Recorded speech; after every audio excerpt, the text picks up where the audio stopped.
Dan menurut penelitian sebenarnya di Indonesia itu banyak yang mengalami burnout. Oh, Iya, oke. terutama bagi pekerja-pekerja yang melayani orang-orang, termasuk guru. Bagaimana prosedur atau aturan di tempat kerja? Apakah terlalu kaku? Oke. Nah, itu kadang juga bisa menimbulkan burnout. Oh.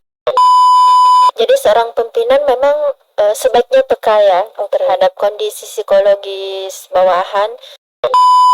Bagaimana mendesain aturan-aturan di sekolah supaya tidak terlalu menekan sebenarnya. Terkait dengan pekerjaan itu dijaga supaya tidak terlalu berlebihan. Reporting in front of a live studio audience.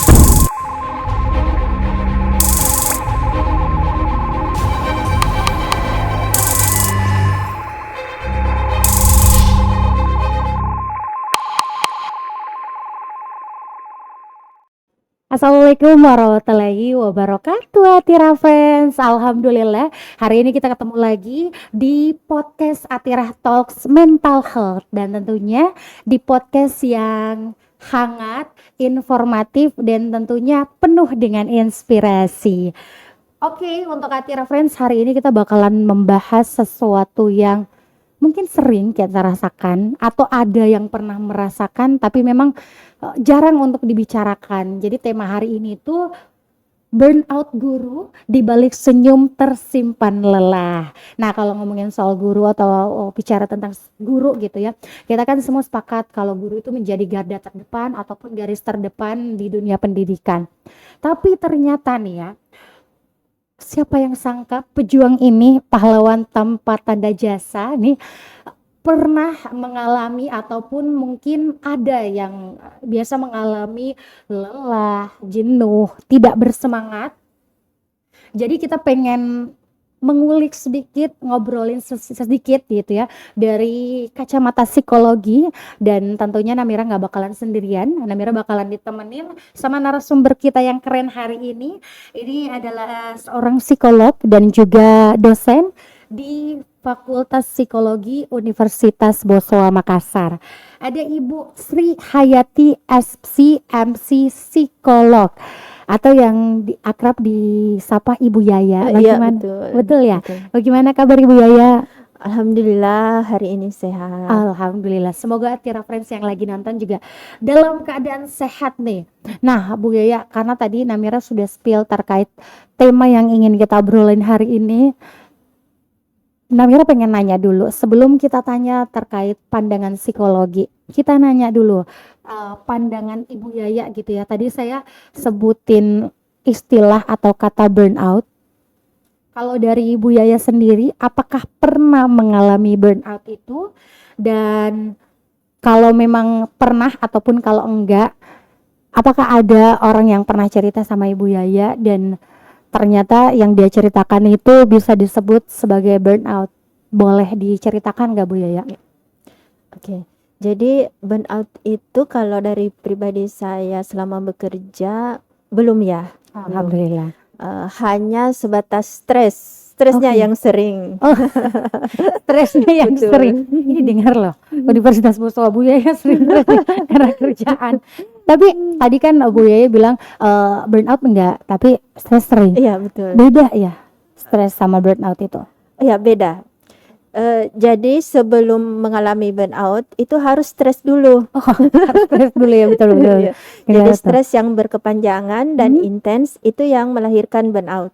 Oke, nah itu yang alhamdulillahnya kalaupun Bu Yaya stres tidak selama itu, jadi memang tidak sampai burnout. Iya, betul. Tapi apakah ada orang yang apalagi posisinya Bu Yaya selain dosen kan juga seorang psikolog, apakah ada pernah konsultasi yang mengatakan dia menceritakan kehidupannya terus bisa dikatakan ternyata yang dia alami adalah burnout? Pernah nggak Bu Yaya? Pernah. Jadi ada memang beberapa teman Iya. pernah mengalami burnout. Dan menurut penelitian sebenarnya di Indonesia itu banyak yang mengalami burnout. Oh, Iya, oke. terutama bagi pekerja-pekerja yang melayani orang-orang, termasuk guru, perawat, Betul, betul. polisi. Nah, itu rentan terjadi burnout. Pelayanan ya. Iya, pelayanan. Yang di bagian Betul. pelayanan. Oke. Nah, kalau burnout sendiri kan sebenarnya jadi fenomena yang sering kita dengar apalagi di tengah maraknya sosial media. Informasi-informasi alhamdulillah kan mudah didapatkan dan di situ banyaklah istilah-istilah baru yang kita dapatkan, salah satunya burnout itu. Nah, kalau untuk Bu Yaya sendiri di sini kan apalagi kita fenomena terkait guru. Kemarin pada saat pandemi itu guru ditantang ataupun diberikan tambahan tugas harus multitasking, ngerti teknologi, ngatur emosi siswa karena kan secara langsung aja tuh nggak mudah, apalagi kalau secara tidak langsung. Dan bagaimana tekanan dari orang tua murid? Kalau dari kacamata psikologi, burnout itu seperti apa? Kalau tadi kan cuma penjelasan singkat terkait kayak harus orang yang stres belum tentu burnout. Tapi kalau dari kacamata psikologi, gimana sih burnout itu, Bu? Iya. Nah, burnout ini memang banyak dibahas oleh ahli ya. Jadi menurut ahli itu, burnout itu merupakan suatu kondisi kelelahan fisik, emosi, dan mental yang disebabkan oleh stres yang berkepanjangan.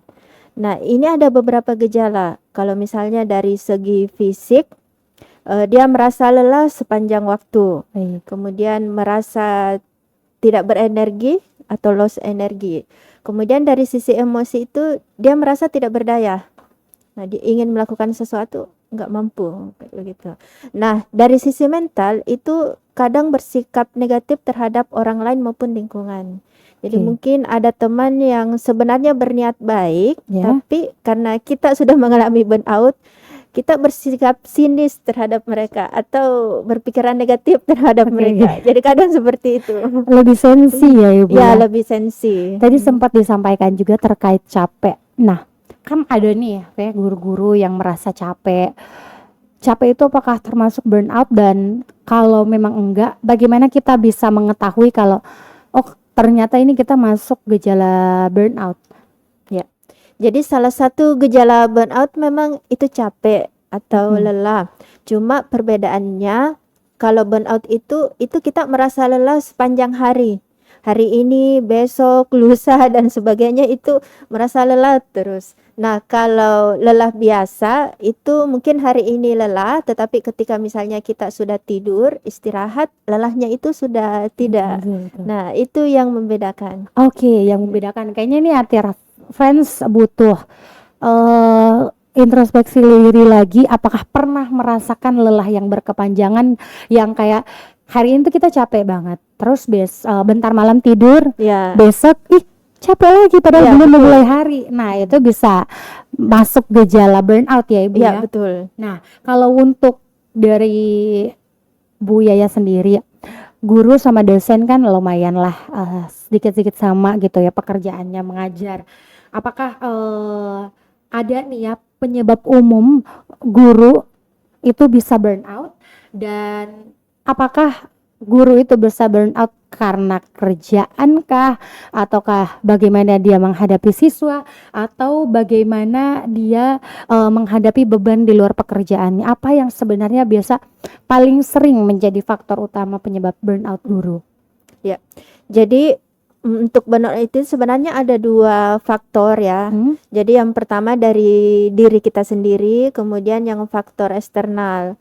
Kalau yang dari dalam diri itu misalnya bagaimana kemampuan kita dalam manajemen emosi. Nah, itu salah satunya. Kemudian resiliensi, bagaimana menghadapi kesulitan atau tantangan, apakah kita tipenya orang menghindar atau malah menganggap tantangan itu sebagai sesuatu untuk yang bisa mengembangkan diri. Kemudian apakah kita tipenya optimis atau seperti apa, dan bagaimana skill yang kita miliki untuk mengerjakan pekerjaan. Nah, itu dari dalam diri yang menjadi faktor utama bagaimana burnout itu bisa terjadi. Kemudian kalau dari faktor eksternal berarti terutama dalam kondisi pekerjaan nih. Betul. Ya. Misalnya apakah pekerjaan kita itu berlebihan atau overload. Nah, itu kadang. Kemudian bagaimana prosedur atau aturan di tempat kerja, apakah terlalu kaku. Oke. Nah, itu kadang juga bisa menimbulkan burnout. Oke, bisa sampai Nah, betul. kemudian kepemimpinan atau supervisor kita, Oke. apakah dia terlalu kaku dan tegas seperti itu atau otoriter. Nah, Oke. itu juga bisa menyumbang burnout. Oke. Iya, betul. Bisa menjadi salah satu faktor untuk burnout ya.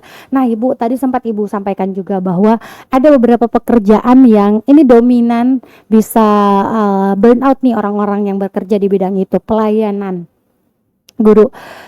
Kenapa gitu ya? Kenapa orang-orang yang bekerja di pelayanan lebih rentan untuk mengalami burnout?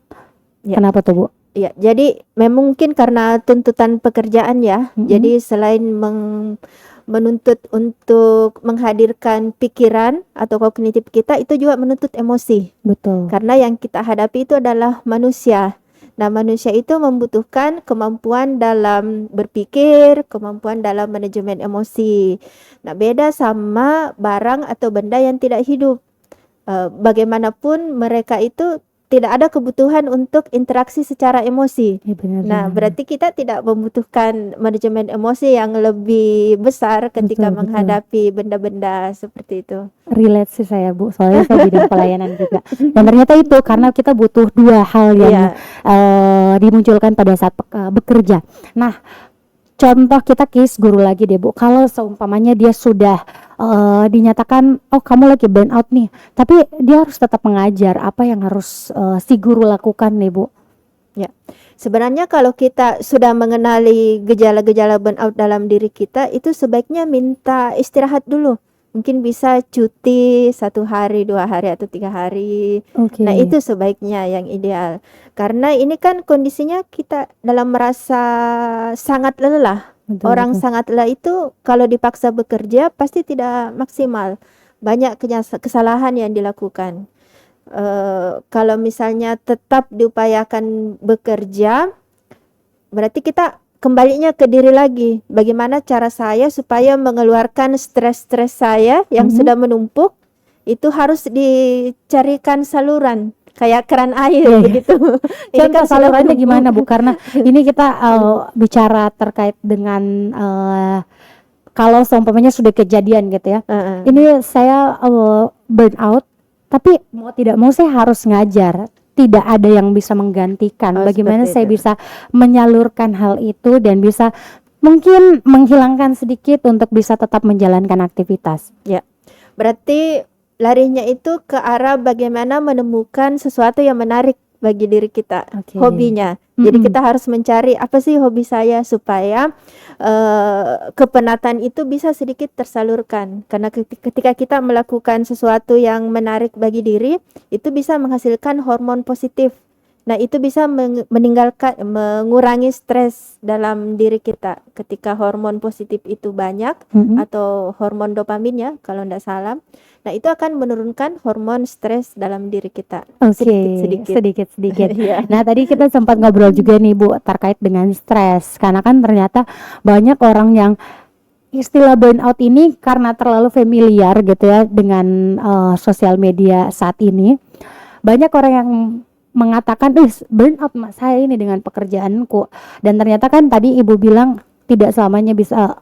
Burnout itu adalah tingkatan tertinggi, yang sebelum itu ada stres. Dan bagaimana kita mengatakan bahwa stres kayak ini, apa yang menjadi ciri-cirinya, Bu? Oh, berarti stres ya. Iya. Nah, stres itu ada beberapa gejala juga. Misalnya dari sisi emosi itu gampang marah, sensitif. Oke. Kemudian dari sisi kognitif tidak bisa konsentrasi. Ketika melakukan suatu pekerjaan itu kadang salah, kerap salah. Termasuk hal-hal kecil itu yang menjadi gejala umum untuk stres. Kemudian mungkin nafsu makan berkurang, yang dulunya suka makan tiba-tiba tidak nafsu seperti itu. Kalau dari fisik otot tegang. Nah, itu yang bisa menunjukkan gejala-gejala stres. Oke, sampai segitunya. Karena orang yang capek belum tentu stres ya. orang yang belum tentu. Belum tentu. Belum tentu. Karena biasanya kan stres bisa mengakibatkan badan-badan lelah ya kan Iya, Ibu. betul. Itu menjadi salah satu akibat dari stres. Nah, kalau seumpamanya kita nih enggak, tapi kita melihat teman kita, bagaimana cara kita mengetahui, oh, temanku ini kayaknya stres gitu atau temanku kayaknya ini burnout gitu. Gimana Ya, tuh? jadi sebenarnya kalau tidak diomongkan itu sebenarnya agak sulit kita Oh, jadi tidak bisa. mendeteksi. Tetapi kita masih bisa mengira-ngira Mm-mm. dengan gejala yang ada. Misalnya itu pekerjaannya tidak maksimal, sering terjadi kesalahan, kemudian dia menarik diri, dan memang kalau kelihatan secara utuh itu sangat-sangat lelah begitu. Oke. Ya, Oke, jadi kayaknya skill untuk melihat gejala-gejala itu butuh dimiliki sama pimpinan. Setuju nggak, Bu? betul, betul Iya, sekali. butuh sekali karena gimana caranya pimpinan itu bisa mendeteksi bagaimana sih biasanya ini karyawanku atau stafku, tapi ada di momen kayaknya dia sedang ada di momen stres ataupun menuju burnout dengan segala macam pekerjaannya. Nah, kayaknya ini jadi sesuatu hal yang perlu diketahui. Kalau dari kacamata psikologi lagi, hal kecil yang diperlukan, maksudnya kita kan mungkin sebagai pimpinan, ada nggak sih hal yang perlu diketahui untuk mudah mengenali staf kita ataupun anggota kita itu ada dalam fase stres ataupun burnout. Ya. Jadi seorang pimpinan memang sebaiknya peka ya Oke. terhadap kondisi psikologis bawahan.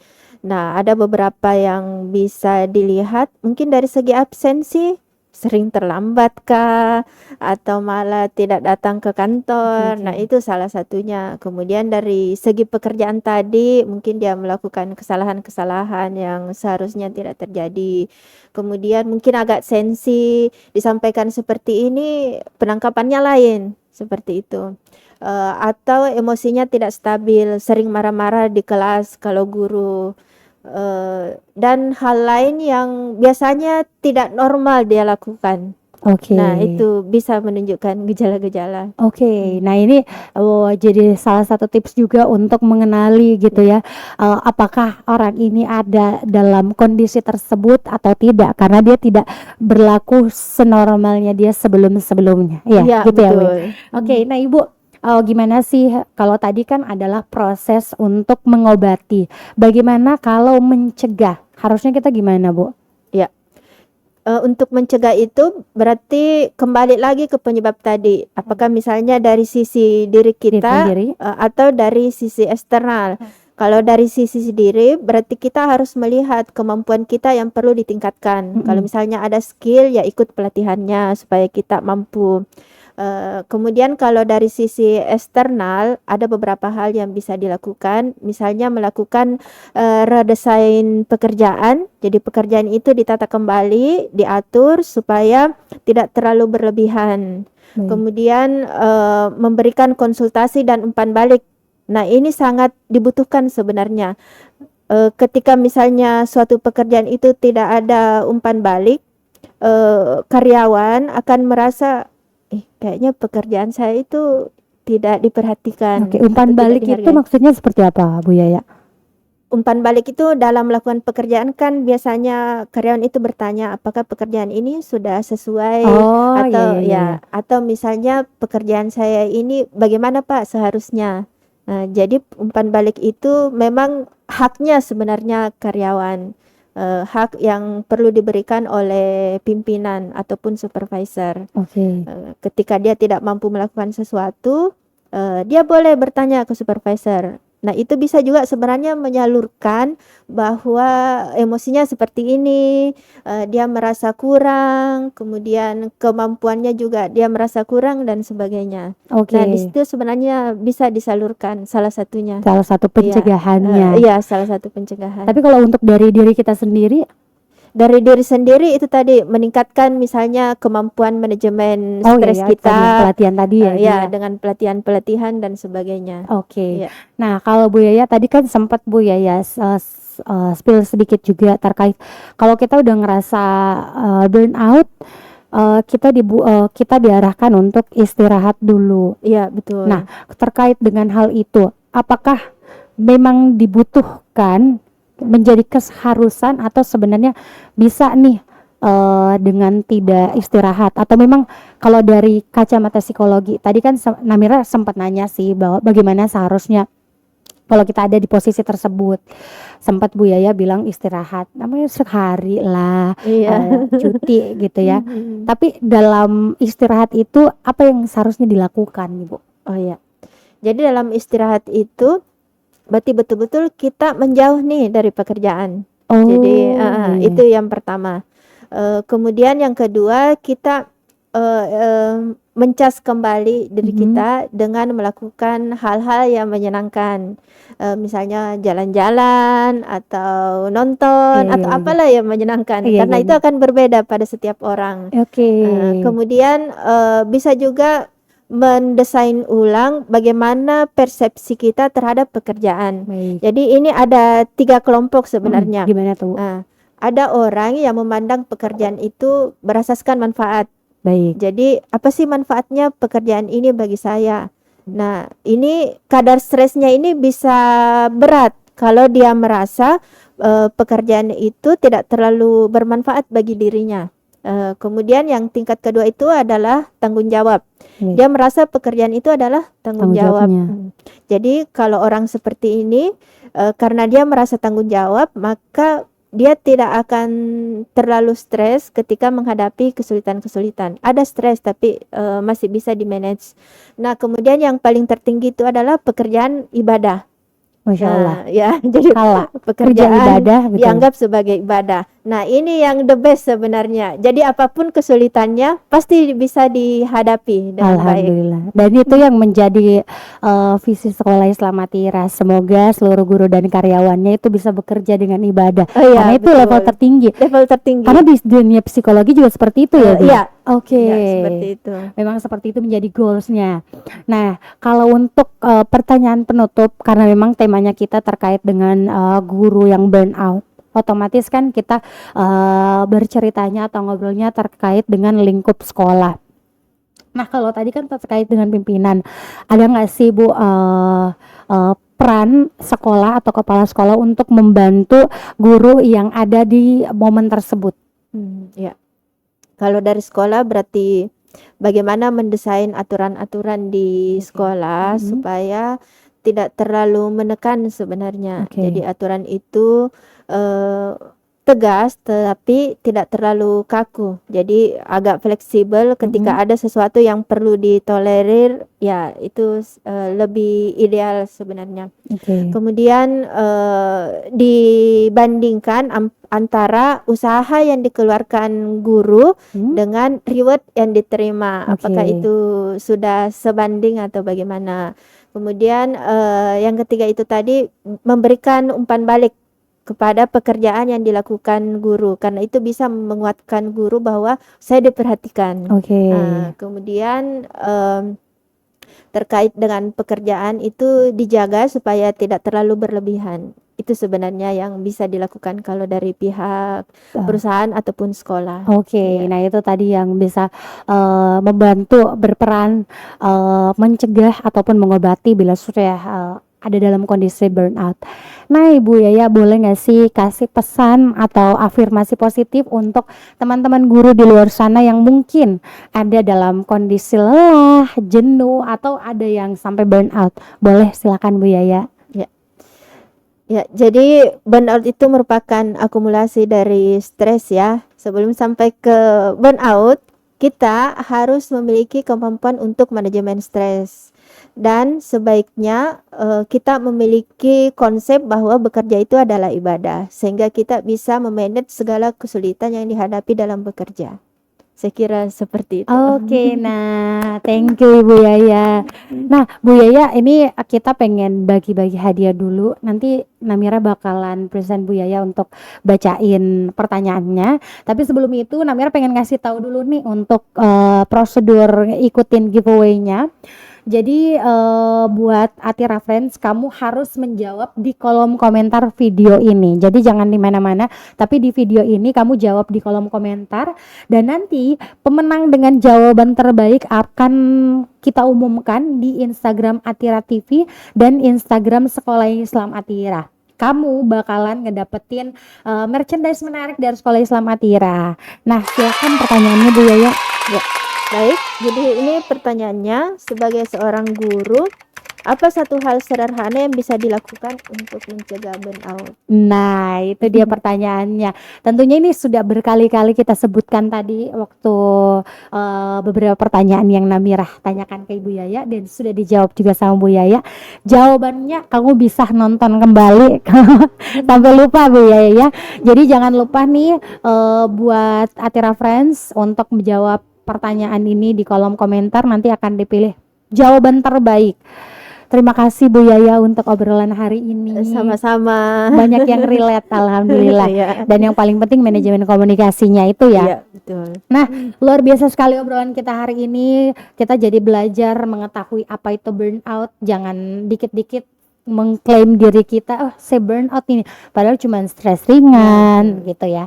Dan tentunya semoga obrolan hari ini itu bisa bermanfaat untuk Atira Friends, terkhusus untuk guru-guru di luar sana yang sedang mengalami lelah. Semoga bisa menangani kondisi itu biar bisa kembali semangat mengajar. Dan tentunya buat Atira Friends, jangan lupa untuk subscribe channel Atira TV, like video yang ada di Atira TV, dan juga komen, tentunya komentar dengan jawaban biar dapat giveaway juga. Jangan lupa juga klik tombol loncengnya, jadi tiap ada video terbaru notifikasinya masuk di gadget kamu, informasinya kamu dapat, jadi kamu bisa nonton deh video-video terbaru dari Atira TV. Terima kasih Bu Yaya, dan kami mohon maaf kalau dalam rangkaian ini ada hal yang kurang berkenan. Wabillahi taufiq wal hidayah. Wassalamualaikum warahmatullahi wabarakatuh. Atira, anggun, unggul, cerdas.